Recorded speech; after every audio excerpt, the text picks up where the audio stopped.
La Coupe d'Europe, c'est une compétition fantastique. Elle est avec un format très très court, plus court que les autres années. Donc on n'a pas le temps de... On n'a pas le temps de s'apitoyer, on n'a pas le temps de pleurer, on n'a pas le temps de douter, parce que c'est les meilleures équipes de haut niveau, les meilleurs staffs, les meilleurs arbitres. C'est une compétition incroyable. Je dois dire que les joueurs qui sont arrivés des tournées, des différentes tournées, les internationaux, ça fait beaucoup de bien. D'abord moralement, ensuite sur le plan de l'effectif, on est content de retrouver la salle de muscu pleine, on est content de se retrouver à 35 ou 36 à l'entraînement. Donc ça c'est plutôt bien. Non, on est bien, moralement on est bien. Aujourd'hui, l'équipe qui va être présente sur le match de Northampton, elle prend en compte 1, le match du Racing, 2, la route des internationaux, 3, l'équipe de Saints, et 4, avoir un banc solide. Ouais, après Northampton, il y a l'équipe d'avant Covid et l'équipe d'après Covid. L'avant Covid, ils étaient quatrième avec plutôt un bon niveau de jeu. Là, après, l'après-Covid a été difficile pour eux. On aborde vraiment le match de Northampton comme on les a vus sur les 3 derniers matchs, parce qu'il y a des nouveaux joueurs, des joueurs qui sont partis.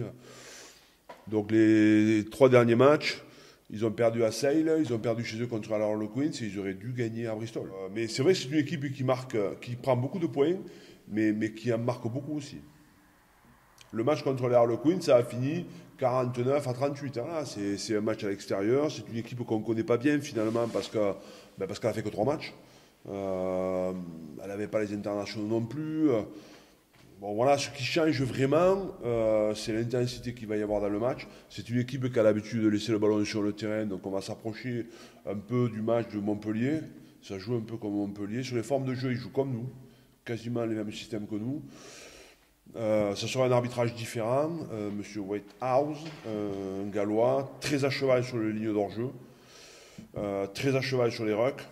Si nous on fait plus de 10 fautes, et notamment plus de 10 fautes sur le plan défensif, ça veut dire qu'on est les rois des cons. C'est ça que ça veut dire.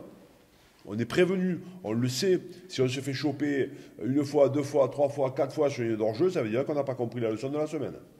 Et là, ça ne rappelle pas à l'expérience, au machin au tout, ça rappelle à la responsabilité. Si je fais une faute défensivement, et notamment sur une ligne d'hors-jeu, je vais en faire une, je ne vais pas en faire 2, pourquoi pas. Mais si j'en fais 12, c'est que tu t'en fous de l'équipe, quoi. Tu t'en fous de l'équipe. Hein. Et je ne sens pas l'équipe comme ça, quand même. Hein. Donc on peut s'attendre à un match joué, ouais.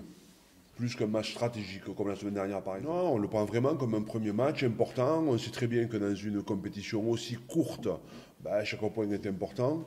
Et voilà, on est prêt pour ce match, quoi. On va chercher à bien rentrer dans le match, à contrôler le match et à prendre le plus de points possible.